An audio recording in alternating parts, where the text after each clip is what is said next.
नमस्कार। आज हम बात करने वाले हैं उत्तर प्रदेश में होने वाले एक बहुत बड़े बदलाव के बारे में। जी हाँ, एक ऐसी नई पॉलिसी जो लाखों कर्मचारियों की जिंदगी पर सीधा असर डालने वाली है। तो चलिए, बिना देर किए इसे आसान भाषा में समझते हैं। ये आंकड़ा देखिए, 5 लाख। ये कोई छोटी मोटी संख्या नहीं है। 5 लाख से भी ज्यादा संविदा और आउटसोर्स कर्मचारी हैं जिनकी सैलरी, जॉब सिक्योरिटी और भविष्य सब कुछ इस एक नई नीति से बदलने जा रहा है। मतलब ये एक बहुत ही बड़े पैमाने पर होने वाला बदलाव है।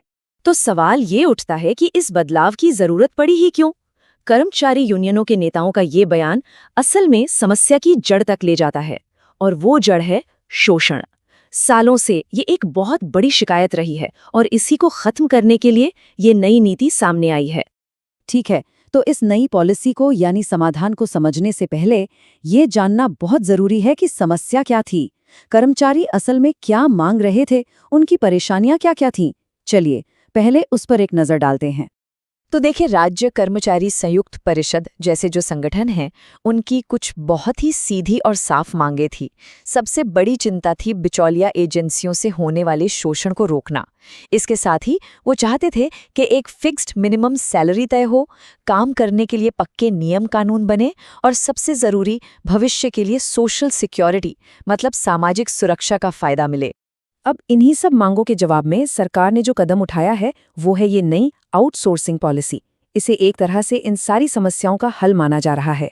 यही वो बदलाव की नींव है जिसके बारे में हम आज बात कर रहे हैं।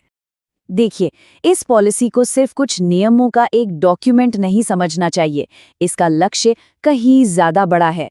कर्मचारियों को आर्थिक रूप से स्थिर करना, उन्हें सोशल सिक्योरिटी देना और एक सम्मानजनक काम का माहौल देना।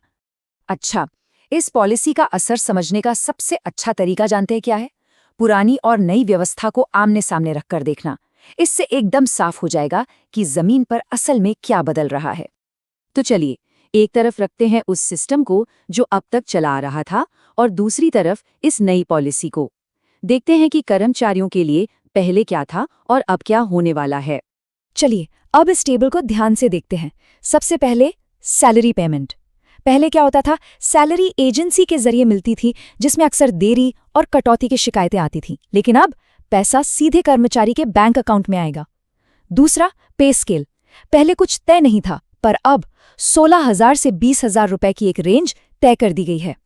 फिर आता है पीएफ और ईएसआई, जो भविष्य और सेहत के लिए जरूरी है। पहले ये अक्सर जमा ही नहीं होता था, लेकिन अब ये जरूरी है और सरकार खुद इस पर नजर रखेगी। और शायद सबसे बड़ा बदलाव है कॉन्ट्रैक्ट की अवधि, जो 11 महीने की टेंशन से बढ़कर अब कम से कम 3 साल की होगी। चलिए, अब थोड़ा और गहराई में जाते हैं और बात करते हैं उन दो चीज़ों की जो किसी भी नौकरी पेशा इंसान के लिए सबसे ज़्यादा मायने रखती हैं। एक तो सैलरी और दूसरी जॉब सिक्योरिटी। देखते हैं कि इस पॉलिसी में इन दोनों के लिए क्या-क्या है। ये है वो नई मंथली सैलरी रेंज। इसका सबसे बड़ा फायदा ये है कि अब कर्मचारियों के पास एक तयशुदा, एक प्रिडिक्टेबल इनकम होगी। इससे उन्हें अपने घर का बजट बनाने में बहुत आसानी होगी।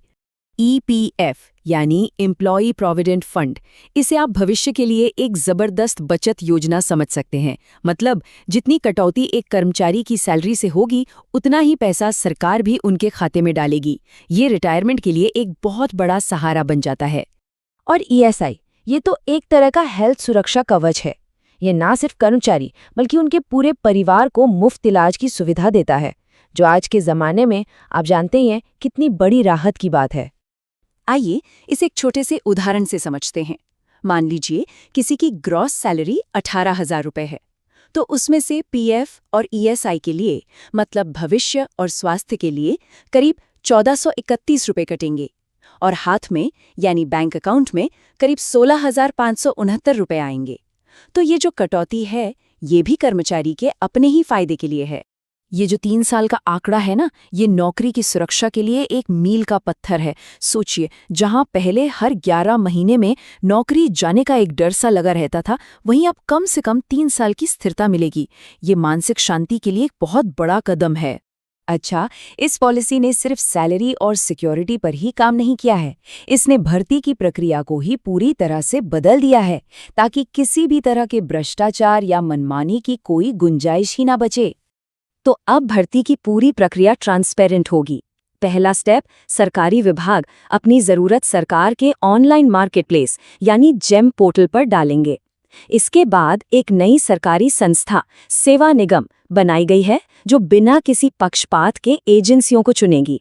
फिर ये एजेंसियां सारे सरकारी नियमों का पालन करते हुए भर्ती करेंगी और सेवा निगम इस बात पर भी नजर रखेगा कि कर्मचारियों के हितों की पूरी तरह से रक्षा हो। तो इस पूरी चर्चा को समेटते हुए आइए एक बार फिर से देखते हैं कि इसके सबसे जरूरी पॉइंट्स क्या हैं और एक कर्मचारी के लिए इसका असल मतलब क्या है।